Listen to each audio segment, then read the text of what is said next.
విజయనగరం జిల్లా రేగిడి మండలం చెన్నైపేట గ్రామస్తులు ఆ గ్రామం మొత్తం అయితే మాత్రం ఇక్కడున్న దగ్గరలో ఉన్న కెమికల్ ఫ్యాక్టరీ ఆ గ్రామానికి ఆ గ్రామంలో ఉన్న ప్రజలకైతే మాత్రం ఒక శాపంగా మారిందని చెప్పుకోవచ్చు. ఏదైతే కేంద్ర ప్రభుత్వం ఈ ఉపాధి హామీ పనులు అయితే కల్పించిందో ఈ ఉపాధి హామీ పనులు చేయడానికి ఈ కెమికల్ ఫ్యాక్టరీ సమీపంలో ఒక చెరువు ఉండటం, ఆ చెరువులో అయితే మాత్రం ఈ కెమికల్ వ్యర్థాలు కలుస్తున్నాయని, దానివల్ల చాలా ఇబ్బంది అవుతుంది. నెక్స్ట్ ఈ గ్రామం మొత్తం అయితే మాత్రం పొల్యూట్ అవుతుంది. వ్యవసాయ పొలాలన్నీ అయితే మాత్రం పాడైపోతున్నాయి అయితే మాత్రం గ్రామస్తులు ఆరోపించే పరిస్థితి.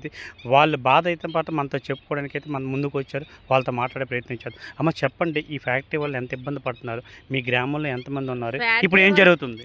ఫ్యాక్టరీ వల్ల ప్రతి ఒక్కరికి వైరల్ ఫీవరు, పేట్లు డౌన్ అయిపోవడము, టైఫాయిడ్, ఎక్కువ నీరుల్లో ఇన్ఫెక్షను, నుసులు, ఇది తామరలు ఎక్కువ వచ్చేస్తున్నాయి. జనం మొత్తం గజ్జులు, గొంతులో నొప్పులు, కాళ్ళు నొప్పులు, ముడుకులు ప్రతి ఒక్కరికి. మాకావనే 25 సంవత్సరాలు 30 సంవత్సరాల పిల్లలకు కూడా ముడుకులు నొప్పులు.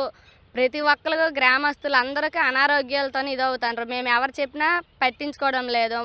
మా వాళ్ళు ఏంటంటే షుగర్ కోసమా చెరుకు ఫ్యాక్టరీ వస్తే మన ఊర్లో పనులు ఉపాధి హామీలు కలుగుతాయి, పంటలు కూడా బాగా పండుతాయని ఫ్యాక్టరీ కోసం, షుగర్ ఫ్యాక్టరీ కోసమో ఇచ్చారు. ఇస్తే అలాగ ఒక్కొక్క ఫ్యాక్టరీ కెమికల్ ఫ్యాక్టరీలు తయారైపోతున్నాయి.